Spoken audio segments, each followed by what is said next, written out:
WhatsApp guys, आज के video में अपन रजिस्ट्रेशन चैप्टर कवर करेंगे।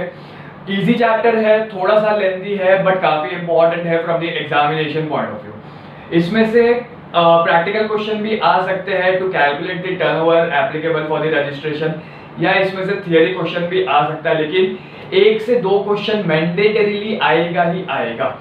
बराबर। इधर रजिस्ट्रेशन चैप्टर के सेक्शंस तुम्हारे 9 सेक्शन टोटल कवर्ड है। रजिस्ट्रेशन का सेक्शन कवर्ड है, प्रोसीजर के सेक्शन कवर्ड है, पीछे अमेंडमेंट, कैंसिलेशन, रिवोकेशन के सेक्शन कवर्ड है। सेक्शन स्टार्ट करने से पहले एक बार रजिस्ट्रेशन का बेस देख ले, इसके बेसिक्स क्या बोलते हैं वो एक बार चेक कर ले। इधर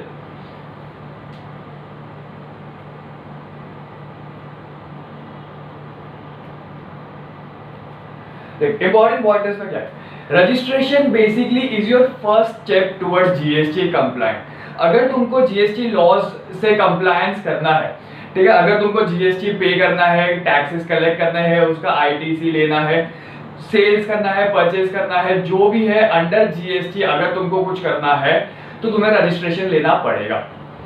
नेक्स्ट, बेनिफिट्स। रजिस्ट्रेशन लेने से तुमको बेनिफिट्स क्या मिलेंगे, तो बेनिफिट्स का शॉर्टकट है STFU।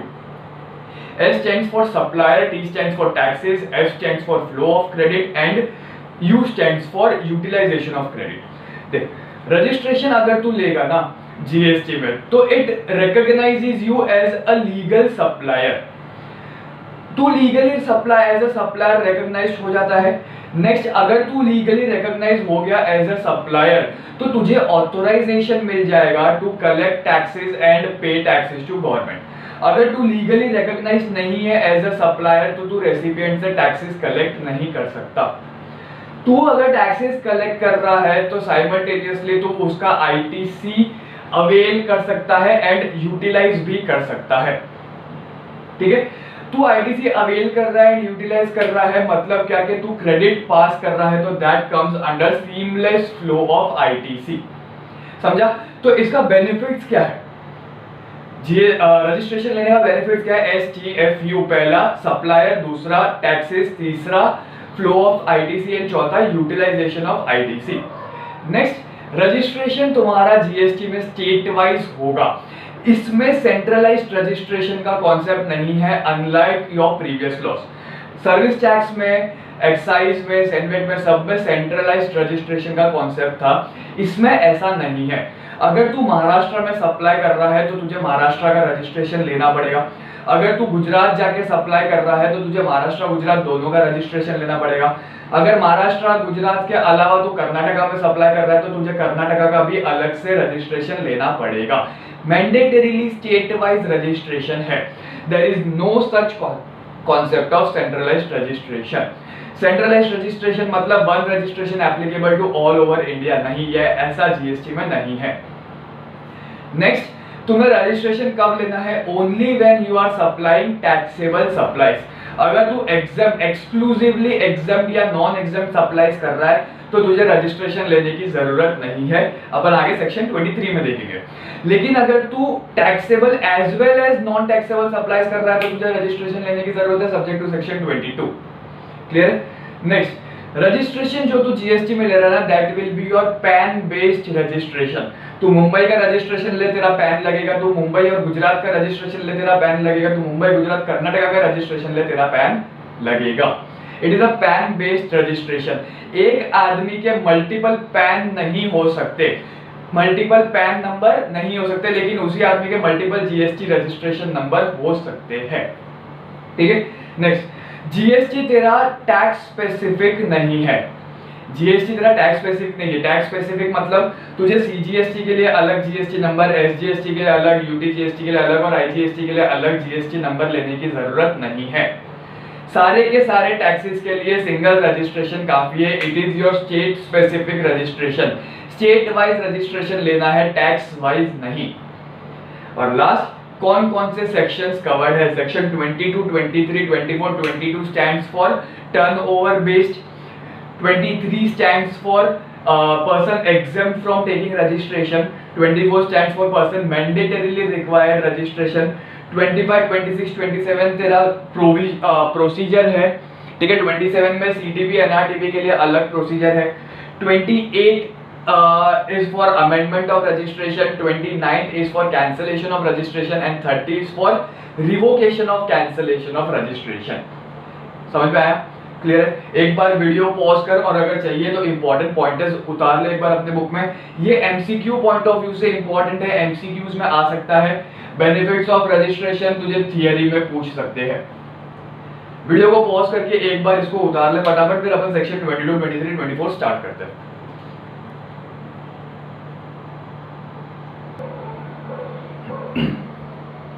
चलिए, रजिस्ट्रेशन के बेसिक स्टार्टिंग के सेक्शन 22, 23, 24 इंपॉर्टेंट है, 25 इंपॉर्टेंट है, 27 इंपॉर्टेंट है। इसके अलावा जो 26 है, 28, 29 और 30 है, ये तुमको थियरी पॉइंट ऑफ व्यू से आ सकते हैं। अदरवाइज ये सारे प्रैक्टिकल पॉइंट ऑफ व्यू से जो क्वेश्चंस आएंगे ना सॉल्विंग के लिए, उसके लिए इंपॉर्टेंट है। देख, सेक्शन 22 क्या बोलता है? सेक्शन 22 बोलता है person liable to registration. Liable to registration मतलब क्या कि मैं सर्विस प्रोवाइडर हूं या मैं गुड्स प्रोवाइड करता हूं, लेकिन अगर इसमें से कोई कंडीशन सेटिस्फाई नहीं हो रही तो मैं लायबल नहीं हूं। अगर मैं बिना रजिस्ट्रेशन के भी सप्लाई कर रहा हूं तो चलेगा, लेकिन अगर इन चारों में से कोई भी कंडीशन सेटिस्फाई हो जाती है तो I am the person liable to registration.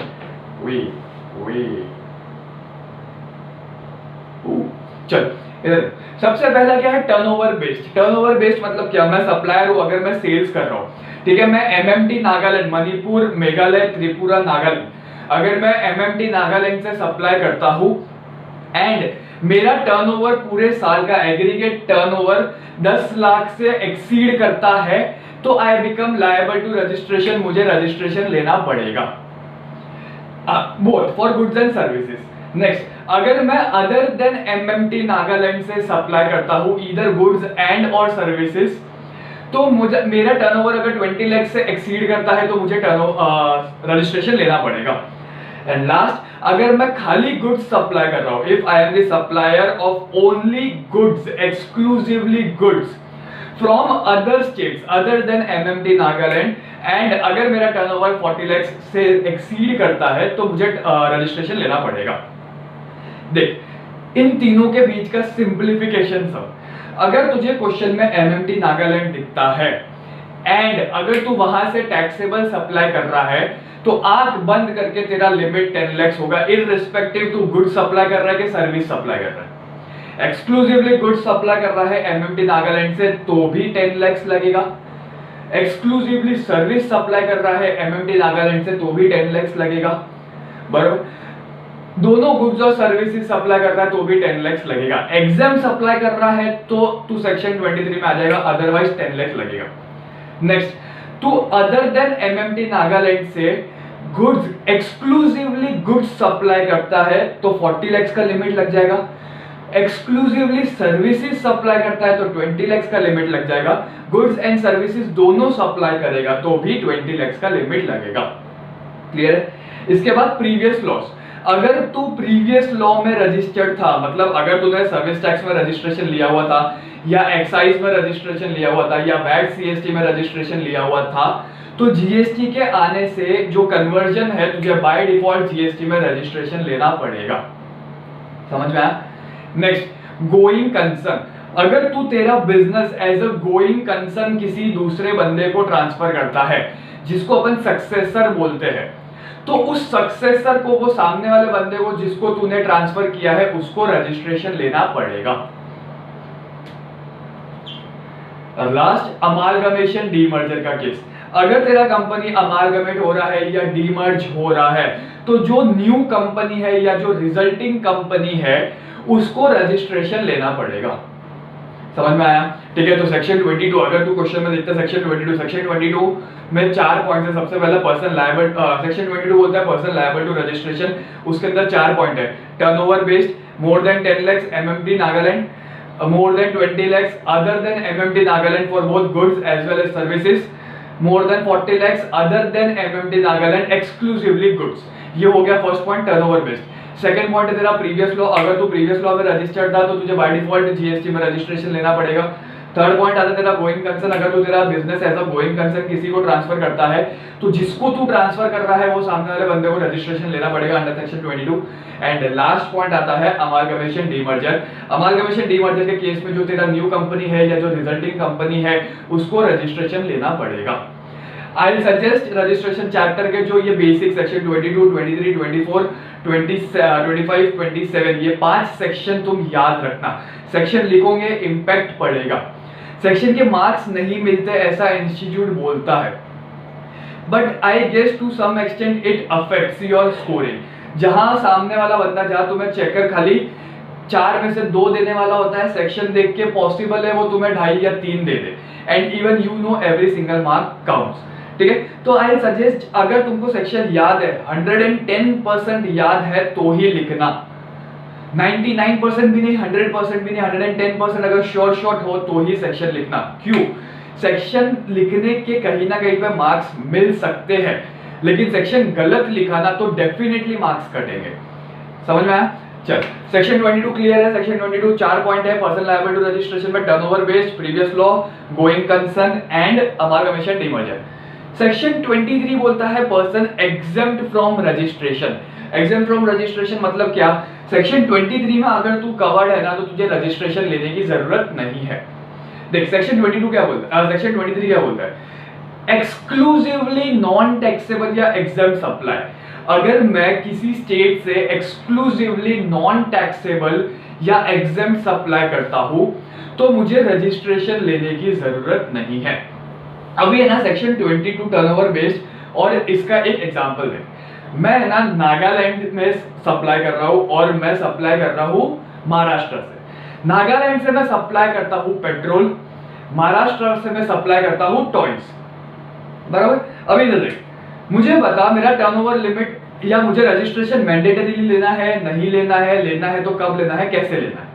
इस केस में देख सबसे पहले तू क्या देखेगा, मैं कहां से सप्लाई कर रहा हूं। मैं महाराष्ट्र से कर रहा हूं और मैं नागालैंड से कर रहा हूं। ठीक है, नागालैंड मतलब एमएमटी आ गया, एमएमटी आ गया मतलब बाय डिफॉल्ट तेरा टर्नओवर लिमिट 10 लाख पे कूदेगा अभी तक। नेक्स्ट ये देख मैं क्या सप्लाई कर रहा हूं, मैं नागालैंड से पेट्रोल सप्लाई कर रहा हूं। Aviation turbine fuel, natural gas, petrol, diesel, इस पे जीएसटी नहीं लगता, ये नॉन टैक्सेबल सप्लाईज में आ गया।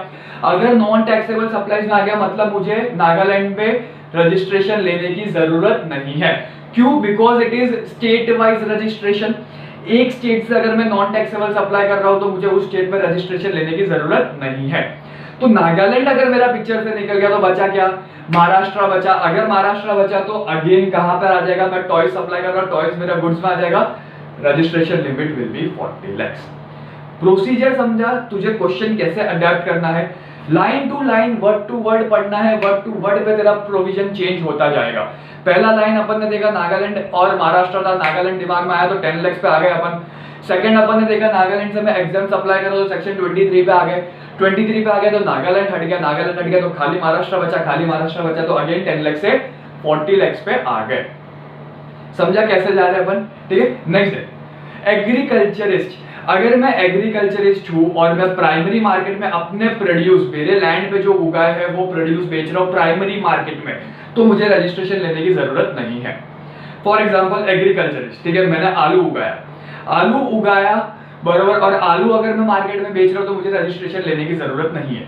आलू उगा के अगर मैं उसको मशीन में डालता हूं, मशीन में डालकर सोना बाहर निकालता हूं और वो सोना मार्केट में बेचता हूं तो जरूरत है रजिस्ट्रेशन लेने की। ठीक है, म्हणजे काय, आलू बेचा तो रजिस्ट्रेशन नहीं लेने का, आलू का पोटैटो चिप्स करके बेचा तो वो चिप्स पे रजिस्ट्रेशन लेने का। क्लियर है? Next RCM sales. आरसीएम वाला कॉन्सेप्ट तुमको मालूम है, आरसीएम में टैक्स कौन पे करता है? जो रेसिपिएंट है, जो परचेजर है वो टैक्स पे करेगा। ठीक है, तो सप्लायर को क्या करना है भाई? सप्लायर को कुछ नहीं करना है, उसको खाली सप्लाई करना है, दैट्स इट। अगर उसको खाली सप्लाई करना है and is got nothing to do with taxes तो उसको रजिस्ट्रेशन भी लेने की जरूरत नहीं है। समझ में आया? मैं आरसीएम सेलर हूं तो मुझे रजिस्ट्रेशन नहीं लेना है। Next interstate supplies. Interstate supplies में ध्यान रखना 4 पार्ट है। पहला अदर गुड्स। अगर मैं इंटरस्टेट गुड्स की सप्लाई कर रहा हूं, अगर मैं इंटरस्टेट गुड्स की सप्लाई कर रहा हूं तो तुम्हारे पास 2 ऑप्शन है। तुमको क्या देखना है? नोटिफाइड हैंडीक्राफ्ट गुड्स है या अदर गुड्स है। अगर वो अदर गुड्स है तो सेक्शन 24 में कवर हो जाएगा। अगर वो नोटिफाइड हैंडीक्राफ्ट गुड्स है तो वो सेक्शन 22 के हिसाब से या 23 के हिसाब से देखेंगे। अगर मैं inter state notified handicraft goods का सप्लाई करता हूँ एंड मेरा turnover more than 10 lakh 20 lakh है तो मुझे सेक्शन 22 में रजिस्ट्रेशन लेने की जरूरत है। अगर नहीं है तो मुझे सेक्शन 24 में रजिस्ट्रेशन लेने की जरूरत है मैंडेटरीली। अगर नहीं है मतलब मेरा टर्नओवर लेस देन 10 लाख या 20 लाख है तो मुझे सेक्शन 23 में रजिस्ट्रेशन लेने की जरूरत नहीं है। समझ में आया? बरोबर। I am exempt from taking registration if my turnover limit is less than 10 lakh और 20 लाख इन case of interstate notified handicraft goods. Other goods है तो मैंडेटरीली मुझे सेक्शन 24 में रजिस्ट्रेशन लेना पड़ेगा। नेक्स्ट, अगर मैं सीटीपी कैजुअल टैक्सेबल पर्सन हूं, कैजुअल टैक्सेबल पर्सन, तो तुमको दो चीज देखनी है, मैं क्या सप्लाई कर रहा हूं, मैं अदर गुड्स या सर्विसेज सप्लाई कर रहा हूं या मैं नोटिफाइड हैंडीक्राफ्ट गुड्स सप्लाई कर रहा हूं। अगर मैं नोटिफाइड हैंडीक्राफ्ट गुड्स सप्लाई कर रहा हूं तो अगेन 10 लाख 20 लाख वाला लिमिट लग जाएगा। अगर मैं अदर गुड्स या सर्विसेज सप्लाई कर रहा हूं तो मुझे मैंडेटरीली रजिस्ट्रेशन लेना पड़ेगा।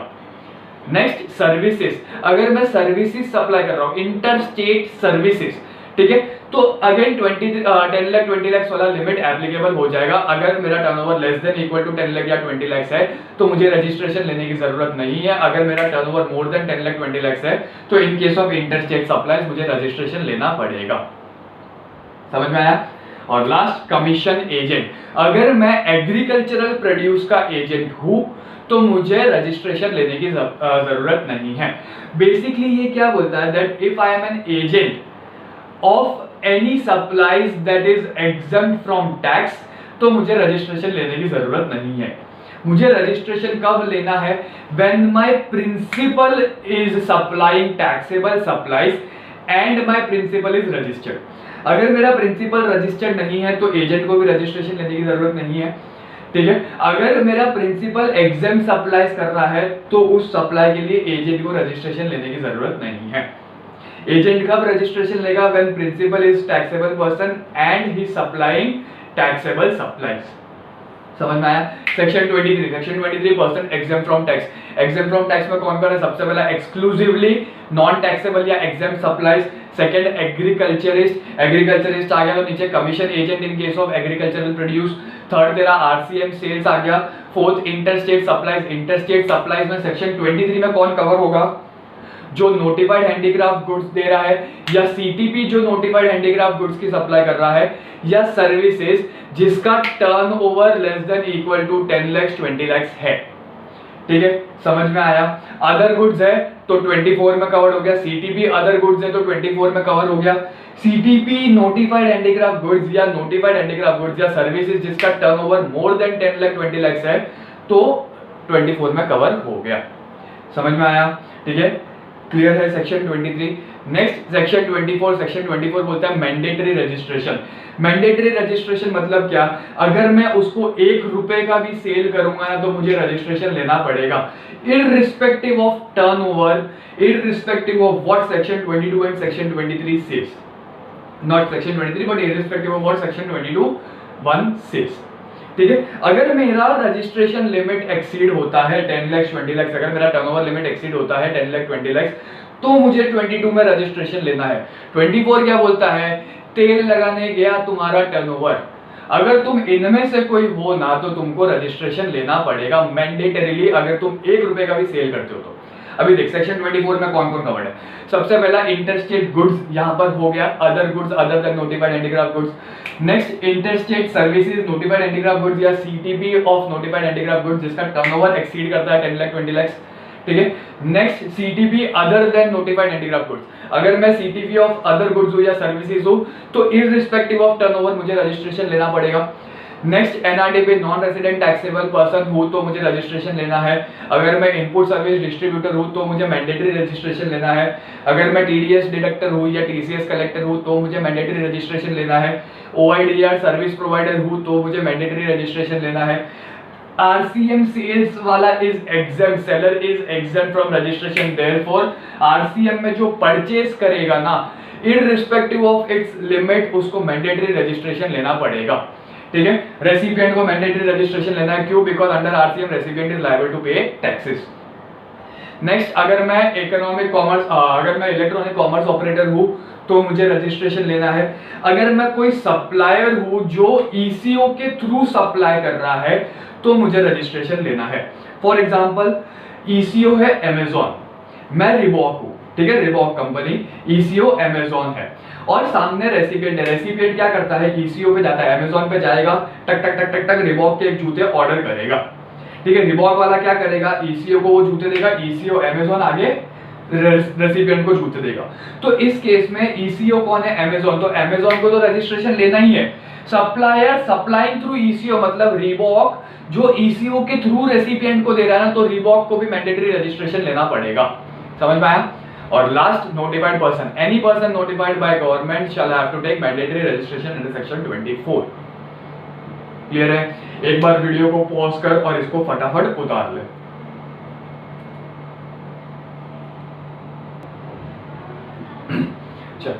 सेक्शन 25, 26, 27 प्रोसीजर स्टार्ट करने से पहले एक बार जो 22, 23, 24 है उससे रिलेटेड इंपॉर्टेंट पॉइंटर्स है वो देख ले। देख, 24 सेक्शन 22 में अपन ने देखा था turnover limit of 40 lakhs will be applicable in case of exclusive supply of goods, ठीक है। वो सेक्शन 40 का है ना एक्सेप्शन है। एक्सेप्शंस ने क्या बोलता है, एक्सेप्शन मतलब क्या कि अगर तुम इन चारों में से कहीं पे कवर्ड होना तो 40 lakhs का लिमिट नहीं लगेगा, 10 लाख 20 lakhs का लिमिट लग जाएगा। पहला क्या है, सेक्शन 24, अगर मैं सेक्शन 24 में कवर्ड हूं तो इन एनी केस 10-20 lakhs का भी लिमिट नहीं लग रहा, तो 40 lakhs का तो काफी दूर है। अगर मैं मैंडेटरी रजिस्ट्रेशन में आ जाता हूं तो सेक्शन ये नहीं लगेगा, 40 lakhs का लिमिट नहीं लगेगा। नेक्स्ट, सप्लायर ऑफ, अगर मैं आइसक्रीम, एडिबल आइस, टोबैको या टोबैको सब्स्टिट्यूट्स का सप्लायर हूं, ठीक है, तो उस केस में 40 lakhs का लिमिट नहीं लगेगा, 10 lakhs 20 lakhs का लिमिट लग जाएगा। नेक्स्ट, इंट्रा स्टेट मतलब with in the same state, अगर मैं within the same state supply करता हूं, कौन से स्टेट्स में, सतनाम, उत्तराखंड, तेलंगाना और पुदुचेरी। अगर मैं सतनाम में ए कैंसिल किया, पहले तो सतनाम स्टैंड्स फॉर सिक्किम, असम, त्रिपुरा, नागालैंड, अरुणाचल प्रदेश, मणिपुर, मेघालय, मिजोरम। समझ में आया? सिक्किम, असम, त्रिपुरा, नागालैंड, अरुणाचल प्रदेश, मणिपुर, मेघालय, मिजोरम। इसमें से असम को कैंसिल किया हुआ है, मतलब क्या, intra state supply other than Assam, other than Assam. अगर मैं असम में इंट्रा स्टेट सप्लाई कर रहा हूं एक्सक्लूसिवली गुड्स का तो 40 lakhs का लिमिट लग जाएगा। लेकिन असम के अलावा अगर मैं सतनाम में कहीं पे भी with in the same state exclusively goods supply भी करता हूं तो भी 40 lakhs का लिमिट नहीं लगेगा। एमएमटी नागालैंड पे 10 lakhs का लग जाएगा, other than MMT Nagaland 20 lakhs का लग जाएगा। उत्तराखंड, तेलंगाना, पुदुचेरी में भी अगर मैं सप्लाई कर रहा हूं with in the same state तो भी 20 lakhs का लिमिट लगेगा। समझ में आया? नेक्स्ट, वॉलंटरी रजिस्ट्रेशन अपन थोड़ी देर में देखेंगे। अगर मैं अपनी मर्जी से रजिस्ट्रेशन लेता हूं एज पर सेक्शन 25(3) तो मुझे 40 lakhs का लिमिट नहीं लगेगा।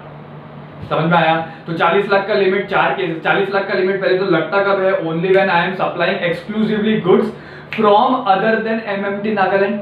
उसमें भी एक्सेप्शन है, 4 एक्सेप्शन है। 4 एक्सेप्शन क्या बोलते हैं? सबसे पहला सेक्शन 24, अगर मैं सेक्शन 24 में कवर्ड हूं तो मुझे मैंडेटरी रजिस्ट्रेशन लेना पड़ेगा, देयरफॉर 40 lakhs का लिमिट नहीं लगेगा। नेक्स्ट, सप्लायर, अगर मैं आइसक्रीम, एडिबल आइस, टोबैको या टोबैको सब्स्टिट्यूट्स को सप्लाई करता हूं तो मुझे 40 lakhs का लिमिट नहीं लगेगा। नेक्स्ट, इंट्रा स्टेट, अगर मैं within the same state सतनाम, उत्तराखंड, पुदुचेरी या Telangana excluding Assam within the same state supply करता हूं तो 40 lakhs का लिमिट नहीं लगेगा। हाउएवर, अगर मैं असम में सप्लाई कर रहा हूं एक्सक्लूसिवली गुड्स तो 40 lakhs का लिमिट लग जाएगा। Next, voluntary registration. Voluntary registration, अगर मैं सेक्शन 25(3) में अपनी मर्जी से रजिस्ट्रेशन लेता हूं तो 40 lakhs का लिमिट नहीं लगेगा। समझ में आया? अब अपन ने देखा सेक्शन 22 में एग्रीगेट टर्नओवर की बात हो रही, तो भैया ये टर्नओवर है क्या? टर्नओवर म्हणजे काय? टर्नओवर म्हणजे सेल्स। एग्रीगेट टर्नओवर मतलब ऑल सेल्स। इधर देख, टर्नओवर कैलकुलेशन, अगर तुमको क्वेश्चन आता है, अगर तुमको रजिस्ट्रेशन पे क्वेश्चन आता है और तुमको बोला जाता है कि भाई ये बताओ whether the person is liable to registration और नॉट, तुमको टर्नओवर कैलकुलेट करना पड़ेगा। एग्रीगेट टर्नओवर 10 लाख 20 लाख से 40 लाख के ऊपर गया तो ही रजिस्ट्रेशन लेना है। तो भाई टर्नओवर कैलकुलेट कैसे करूंगा? तो सबसे पहले क्वेश्चन में जितनी भी टैक्सेबल सेल्स दी है सबको ऐड कर लो। उसके बाद अगर कुछ ऐसा सेल दिया है जो तुमने अंडर रिवर्स चार्ज किया है, ठीक है, तो उसको भी ऐड करना। अगर तुमने कोई एग्जम्प्ट या नील रेटेड सप्लाई की है तो उसको भी ऐड करना। अगर तुमने एक्सपोर्ट किया है या जीरो रेटेड सप्लाई है, सप्लाई टू एसईजेड, ठीक है, स्पेशल इकोनॉमिक जोन, तो उसको भी ऐड करना। अगर तुमने इंटरस्टेट सेल किया है अपने रिलेटेड पार्टी या डिस्टिंक्ट पर्सन को इंटरस्टेट सेल किया तो उसको भी ऐड कर देना। इन सबको ऐड करने के बाद अगर वो 10 लाख 20 लाख या 40 लाख से ज्यादा है एज द केस में भी, तो तुमको रजिस्ट्रेशन लेना है। Otherwise as per section 22 you are not liable to registration. समझ में आया? अब इसमें एक्सक्लूड क्या क्या होगा। अगर तुम्हारा जो टैक्सेबल सप्लाई है, अगर तुम्हारा टैक्सेबल सप्लाई है इसके अंदर अगर जीएसटी एलिमेंट भी है तो तुमको जीएसटी माइनस करना पड़ेगा। अगर तुमको क्वेश्चन में आरसीएम जीएसटी क्या करोगे माइनस, आरसीएम परचेज दिया तो क्या करोगे इग्नोर। क्यों इग्नोर? क्योंकि वो परचेज है, भले ही तुम उसके ऊपर टैक्स पे कर रहे हो under reverse charge, but because it is purchase it can not be treated as turnover, therefore वो टर्नओवर में ऐड नहीं होगा। समझ में आया? नेक्स्ट, ये चीज काफी इंपॉर्टेंट है।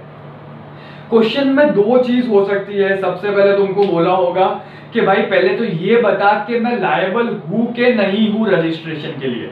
अगर लायबिलिटी पूछी है ना, अगर लायबिलिटी पूछी है ना, तो aggregate turnover of all the states, मतलब तुम इस पोजीशन पे महाराष्ट्र का कैलकुलेट करोगे, ऐसे ही सेम प्रोसीजर लेके तुम गुजरात का कैलकुलेट करोगे, सेम कर्नाटक का भी कैलकुलेट करोगे और तीनों को ऐड करोगे। उसके बाद देखोगे कि वो 10 लाख 20 लाख 40 लाख से ज्यादा है कि नहीं है। समझ में आया? लेकिन अगर तुमको पेमेंट ऑफ टैक्स बोला है ना, तो तुम खाली महाराष्ट्र का कैलकुलेट करोगे और उसके ऊपर टैक्स पे करोगे, खाली गुजरात का कैलकुलेट करोगे और उसके ऊपर टैक्स पे करोगे, और खाली कर्नाटक का कैलकुलेट करोगे उसके ऊपर टैक्स पे करोगे। समझ में आया? ये सेम कंपोजिशन स्कीम में भी एप्लीकेबल होगा। लायबिलिटी पूछिए, जितने भी स्टेट्स है सब जगह का टर्नओवर ऐड कर लो, फिर देखो लिमिट्स एक्सीड करता है कि नहीं करता है। समझा? टैक्स पूछा है तो खाली स्टेट का देखोगे और उसके ऊपर टैक्स लगाओगे। टैक्स वाला हमेशा लायबिलिटी के बाद आएगा। अगर मैं लायबल हूं तो ही टैक्स लगेगा। अगर मैं लायबल नहीं हूं रजिस्ट्रेशन के लिए तो टैक्स भी नहीं लगेगा। बेनिफिट्स ऑफ रजिस्ट्रेशन में अपन ने देखा था टैक्सेस वाला पॉइंट। समझ में आया? ठीक है, एक बार वीडियो को पॉज कर और अगर चाहिए तो ये फटाफट एक बार उतार ले। इसके बाद अपन सेक्शन 25, 26 एंड 27 देखते हैं। चल।